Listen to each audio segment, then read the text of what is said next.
누가복음 20장 20절에서 26절 말씀을 한 절씩 교독하겠습니다. 이에 그들이 엿보다가 예수를 총독의 다스림과 권세 아래에 넘기려 하여 정탐들을 보내어 그들로 스스로 의인인 채 하며 예수의 말을 책잡게 하니,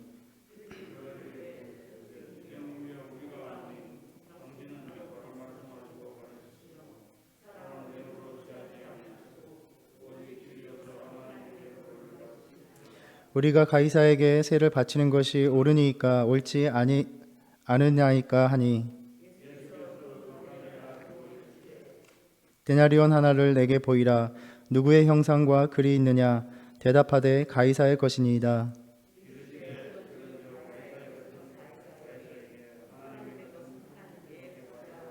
함께 읽겠습니다.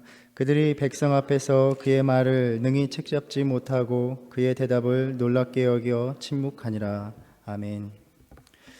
서기관과 대제사장들은 악한 농부의 비유를 자신들을 향한 경고와 심판의 말씀으로 받아들이고 더욱더 예수님을 죽이려 합니다.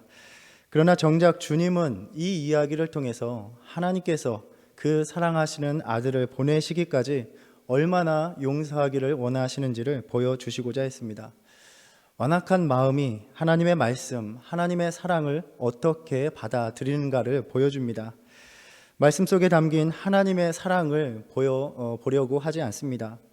하나님의 사랑을 깨닫기보다는 그 말씀 앞에서 자신의 민낯이 드러나는 것을 못 견뎌 합니다. 아무리 하나님의 사랑이 담겨 있어도 자신의 부족한 예배의 삶과 주님을 섬기는 삶이 드러나는 말씀, 그리고 교만하고 탐욕이 가득한 마음을 들키는 것이 너무나 불편하고 싫습니다. 그래서 사랑의 말씀이 선포됨에도 불구하고 귀를 닫고 마음을 닫는 것입니다. 점점 그 마음은 굳어지고 회개하지 않는 심령이 되어버리는 것입니다. 오히려 이들은 예수님을 책잡을 기회만을 엿보고 있었습니다. 오늘 본문에 이들은 예수님을 모함에 빠뜨리기 위해서 정탐들을 보냈다라고 말씀합니다. 비교 본문인 마태복음과 마가복음을 보면 이 정탐들은 바리새인들과 헤롯 당원들이었습니다. 이들은 서로 상극이었던 집단입니다. 바리새인은 우리가 알다시피 구별된 자라는 의미가 있습니다. 이 사람들은 헬라의 문화나 종교를 받아들이기보다는 이스라엘이 물려받은 율법과 선조들의 전통을 정확하게 지키려는 열정을 품은 자들이었습니다. 이들에게 있어서 이방의 세력, 그들의 종교, 로마의 권력은 신앙적으로, 믿음으로 저항해야 할 대상이었던 것입니다. 반면에 헤롯 당원은 말 그대로 로마의 정권에 의지하여 권력을 잡았던 그 헤롯을 따르는 세력으로서 로마에 충성을 다하던 사람들이었습니다. 이렇듯 두 부류의 집단은 정치적으로나 종교적으로 아주 상치된 입장을 견지하며 살았던 사람들입니다. 그럼에도 지금 오로지 한 가지 목적을 위해서 예수님을 책잡기 위해서 하나가 된 것입니다. 이들은 예수님께 나와서 위선적인 칭찬으로 주님께 다가옵니다.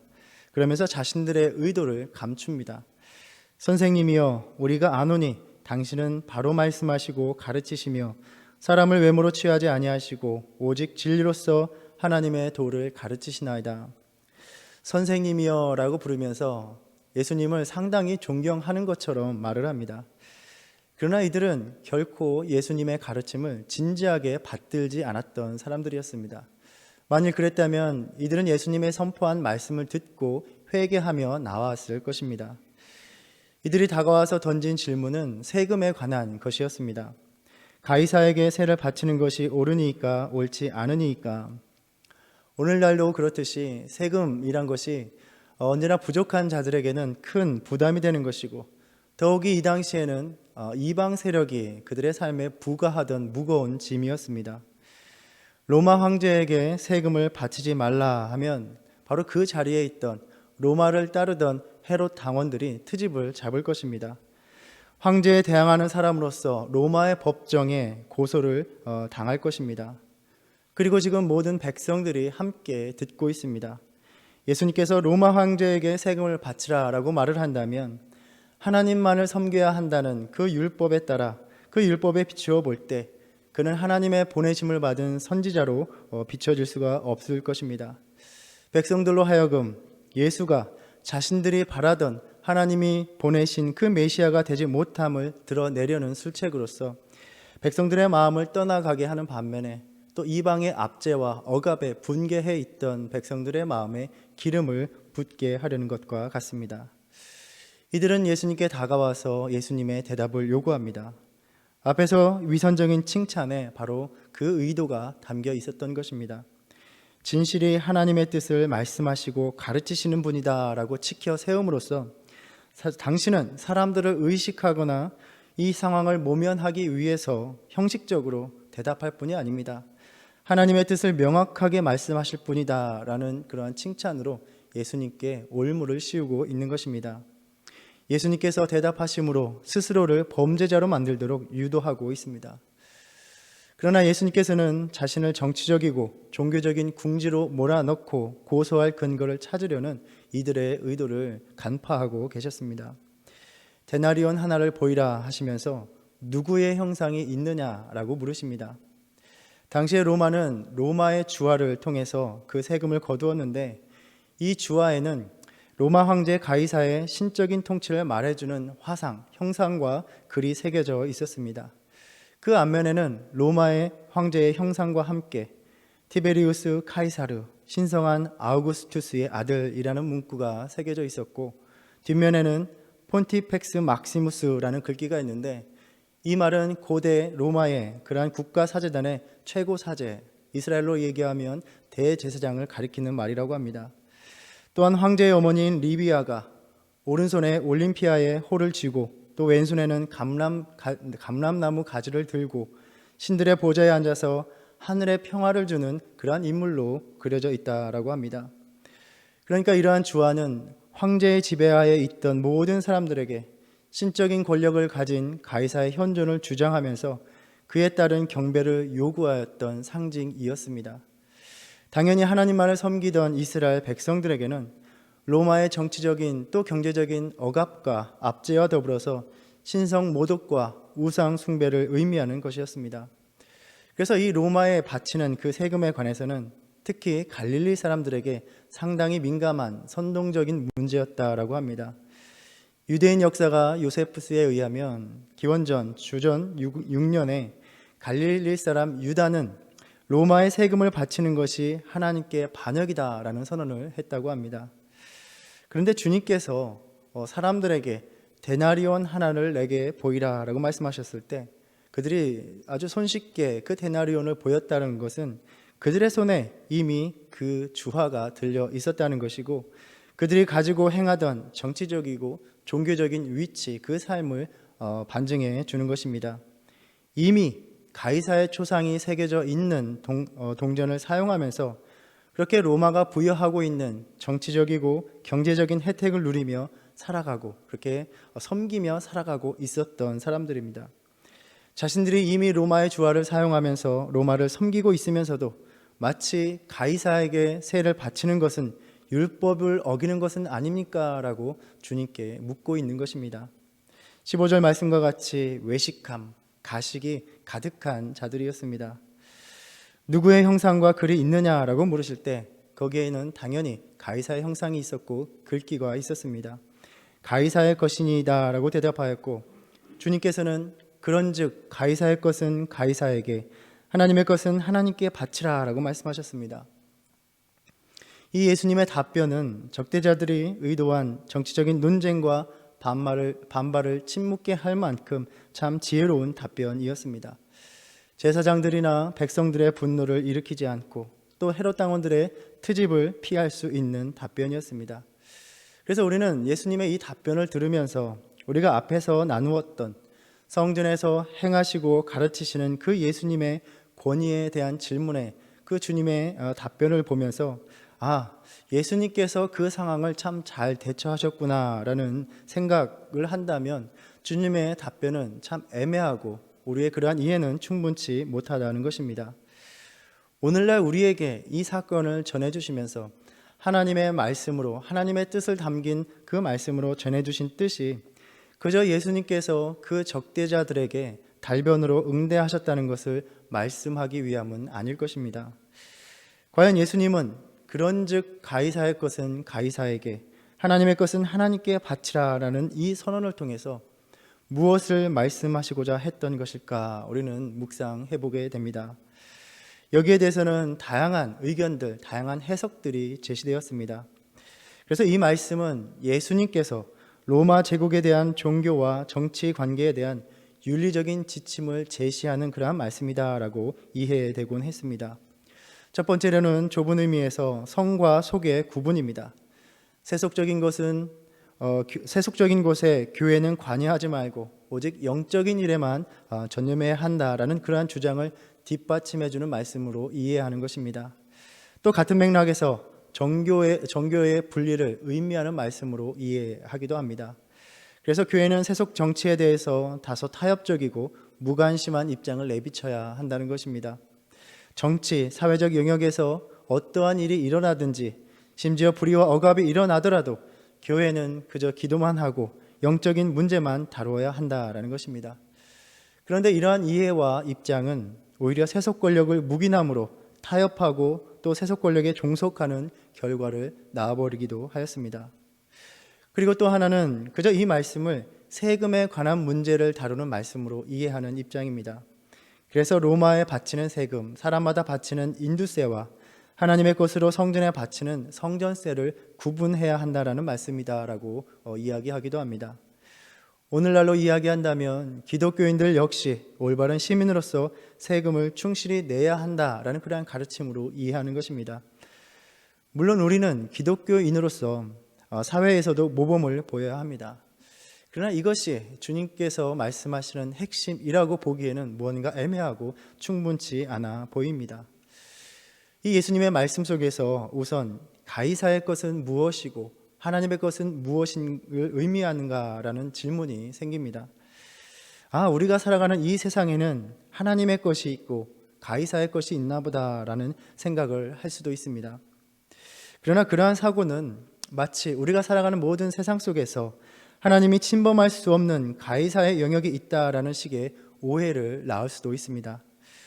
우리는 이 세상의 모든 것이 하나님께 속해 있고 하나님의 것임을 잘 알고 있고 우리는 고백을 합니다. 가장 설득력 있는 접근은 예수님께서 지금 단지 세금 내는 문제를 이야기하시는 것이 아니라 하나님의 주권에 대해서 가르쳐주고 계시다는 것입니다. 원문으로 보면 주님의 말씀 사이에는 헬라어 접속사 카이라는 말이 있습니다. 이 말이 때로는 그리고라는 말로 번역되기도 하고 또 때로는 그러나라는 말로 번역되기도 합니다. 대체적으로 이 문맥을 보았을 때 오늘 본문에서는 그러나로 번역하는 것이 맞다고 보여집니다. 그렇다면 주님의 말씀은 가이사의 것은 가이사에게, 그러나 하나님의 것은 하나님께 바치라라는 말씀이 됩니다. 오늘 본문에서 소위 가이사의 것으로 판명난 것은 무엇입니까? 바로 데나리온, 주화입니다. 그 주화는 황제가 자신을 위해서 자신의 형상과 글로 만들었기 때문에 황제에게 주는 것이 마땅하다는 것입니다. 이 세상의 모든 것, 하늘과 땅, 그리고 그 안에 충만한 모든 것은 다 하나님의 것입니다. 원래 가이사의 것이란 없었습니다. 그러나 가이사에게 바치고 숭배할 목적으로 인간의 손으로 부어 만드는 것은 하나님께 바칠 만한 것이 못 된다는 말씀입니다. 거룩하지 못한 것들입니다. 우상과도 같은 것들이요, 우상 숭배를 위한 수단들이 되는 것입니다. 그러니 그러한 것들은 하나님께 바치는 것이 아니라 가이사에게나 주어 버려야 한다라는 것입니다. 예수님께서 제기하시는 본질적인 문제는 바로 그 다음에 주시는 말씀입니다. 그러나 하나님의 것은 하나님께 바치라. 지금 예수님께서는 세금을 내야 하느냐 말아야 하느냐의 말씀을 하시는 것이 아니라 그 문제가 아니라 하나님의 것을 하나님께 바치는 데 관심을 두어야 한다고 질문의 초점을 옮기고 계신 것입니다. 그렇다면 이 말씀은 과연 우리의 삶 속에서 무엇을 하나님의 것이라 할 수 있는가라는 질문으로 우리를 이끌어갑니다. 단지 이 말씀을 기독교인들이 세금도 잘 내라는 말씀인가 보다라는 식의 어떤 겉도는 묵상이 아니라 그러나 내 인생에서 내 삶에서 하나님의 것은 무엇인가를 인식하고 그 하나님의 것을 온전히 바치라는 믿음의 본질적인 도전을 주시는 말씀으로 보아야 한다는 것입니다. 우리는 신앙인으로서 세상 모든 만물, 모든 것이 다 하나님의 것이다 라고 고백할 것입니다.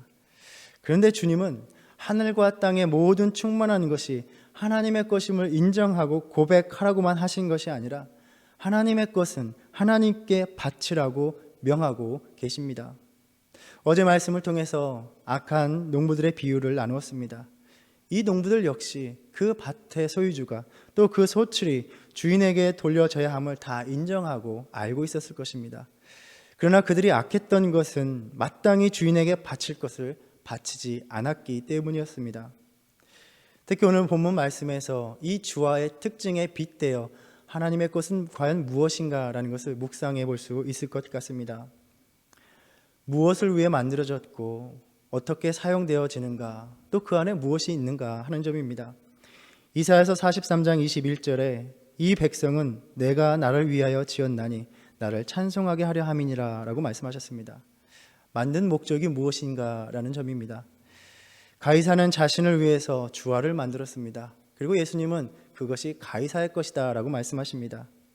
하나님은 하나님 자신을 위해서 그 백성을 지으셨습니다. 만드셨습니다. 무슨 이야기입니까? 그 백성이, 우리가 하나님의 것이라는 말씀입니다. 또 데나리온에는 가이사의 형상이 새겨져 있었습니다. 창세기 1장 26절에 보면 하나님이 이르시기를 우리의 형상을 따라 우리의 모양대로 우리가 사람을 만들자라고 하셨습니다. 골로새서 3장 말씀을 보면 우리는 그리스도로 말미암아서 새 사람을 입었으니 이는 자기를 창조하신 이의 형상을 따라 지식에까지 새롭게 하심을 입은 자니라라고 말씀하십니다. 주화에 빗대어서 비유적으로 생각해 본다면 우리 안에 하나님의 형상이 있다는 것은 무슨 의미입니까? 우리는 하나님의 것이라는 말씀입니다. 이 아침 우리에게 들려주시는 그러나 하나님의 것은 하나님께 바치라라는 이 말씀은 곧 내 자신이, 내 삶이, 내 인생이 하나님의 것임을 알라라는 말씀인 동시에 내 자신을 하나님께 바치는 삶을 살아가야 한다는 말씀으로 다가옵니다. 이 사순절을 보내며 우리 마음에 분명히 다시 새기기를 원합니다. 나는 하나님의 것이라는 사실입니다. 혹 하나님을 위해 창조된 그 목적을 잃고 방황하는 인생은 아닌지, 하나님의 형상을 잃어버린 삶은 아닌지, 그래서 이제는 하나님께 바칠 만한 하나님의 것이 되지 못한 것은 아닌지 우리 자신을 돌아보기 원합니다. 사실 우리는 그러한 인생이었습니다. 하나님의 것이 될 수 없는 죄인이었습니다. 그런데 예수님이 하나님의 형상으로 오셔서 그 형상을 본받게 하셨고 다시 하나님의 형상을 회복시켜 주셨습니다. 다시 하나님의 것, 그분의 자녀 될 자격을 주신 것입니다. 이사야서 43장 말씀을 보면 구원을 베푸신 하나님이 말씀하십니다. 너는 두려워하지 말라. 내가 너를 구속하였고 내가 너를 지명하여 불렀나니 너는 내 것이라. 자신의 생명을 버리는 그 사랑으로 다시 하나님의 것으로 삼아 주시고 오늘 이 아침 우리에게 말씀하십니다. 하나님의 것은 하나님께 바치라. 하나님의 것인 너는 마음을 다하고 목숨을 다하고 뜻을 다하고 힘을 다하여 내 하나님을 사랑하라 라는 말씀입니다. 내가 하나님의 것이라는 것은 나는 하나님께 속해 있고 나의 삶을 하나님께서 책임져 주신다는 말씀입니다. 나의 삶을 주님께 드릴 때 우리의 삶은 주님의 손에 들려져 있고 주님께서 우리를 붙들어 주시는 것입니다. 가이사에게 세금을 바치는 것이 옳으니까 라는 질문에 예수님께서는 우리를 향한 하나님의 주권의 절대성을 주장하시는 말씀으로 대답하셨습니다. 가이사의 것은 가이사에게 주어버려라. 중요한 것은 하나님의 것을 하나님께 바치는 것이다. 바로 내가 하나님의 것이다. 내 자신을 먼저 하나님께 바치라 라고 말씀하시는 것입니다. 우리가 어제 말씀에서도 묵상했듯이 주님은 나의 것을 요구하시는 것이 아닙니다. 주님의 것을 요구하십니다. 여전히 모든 것을 나의 것으로 여기는 마음, 여전히 하나님 앞에서 합당치 않은 마음입니다. 나의 생명, 나의 시간, 나의 손과 발, 나의 소유 다 주님의 것입니다. 그런데 주님께서 여전히 베푸시는 놀라운 은혜는 하나님의 것을 하나님께 바치라라고 하시면서도 내가 무언가를 드리기도 전에 주님께서는 오늘 또 더 많은 것으로 우리에게 베풀고 계시다는 것입니다. 특별히 사순절을 보내며 여전히 주님의 것을 주님께 바치기를 주저하고 있는 나의 삶이라면 과연 주님이 나를 위하여 무엇을 주셨는가를 다시 한번 묵상해 보기 바랍니다. 나를 위해서 무엇을 버리셨는지, 무엇을 포기하셨는지, 무엇을 아끼지 아니하셨는지. 주님께서는 아무것도 아까워하지 않으셨고 남긴 것이 없으시고 자신의 전부를, 그 아들을, 자신의 생명을 기꺼이 다 주셨습니다. 그러나 하나님의 것은 하나님께 바치라. 오늘 이 말씀 우리가 묵상하면서 하나님의 것, 나의 삶을 하나님께 바치는 믿음을 회복하여 오늘도 거룩한 주님의 소유로 살아가는 자의 삶을 살아가시기를 주님의 이름으로 축복합니다. 기도하겠습니다. 주님, 오늘 말씀을 통하여 가이사에게 세를 바치는 것이 문제가 아니라 하나님의 것이 무엇인지를 알고 하나님께 바치는 삶을 사는 것이 중요하다 말씀하셨습니다. 하나님을 위해 지으심을 받았고 하나님의 형상을 입은 우리가 바로 하나님의 것이라 말씀하셨습니다. 여전히 악한 농부와 같이 하나님의 것을 바치지 못하는 부끄러운 모습입니다. 우리가 드릴 마땅한 삶의 열매를 드리지 못하는데도 주님은 여전히 한없이 베풀고 계십니다. 가장 소중하고 귀한 것들 다 우리 자신을 위해서 써버리고 별 볼 일 없는 우리 삶에 자투리만을 드리는데도 주님은 자신의 가장 귀한 생명으로 우리에게 주고 계십니다. 하나님, 주님께 바쳐야 할 인생이 여전히 주님께 받기만 하는 삶을 오늘 또 살아갑니다. 십자가의 사랑으로 다시 주님의 것으로 삼아주셨으니 이제는 기꺼이 하나님의 것, 우리의 삶을 하나님께 바치는 삶을 살아가게 하여 주시옵소서. 이 사순절을 통해 주님께 바쳐지는 제물 되어 살아가는 인생으로 변화시켜 주시옵소서. 예수님의 이름으로 기도드립니다. 아멘. 하늘에 계신 우리 아버지여, 이름이 거룩히 여김을 받으시오며 나라의 임하옵시며 뜻이 하늘에서 이룬 것 같이 땅에서도 이루어지이다. 오늘날 우리에게 일용할 양식을 주옵시고 우리가 우리에게 죄 지은 자를 사하여 준 것 같이 우리의 죄를 사하여 주옵시고 우리를 시험에 들게 하지 마옵시고 다만 악에서 구하옵소서. 나라와 권세와 영광이 아버지께 영원히 있사옵나이다. 아멘.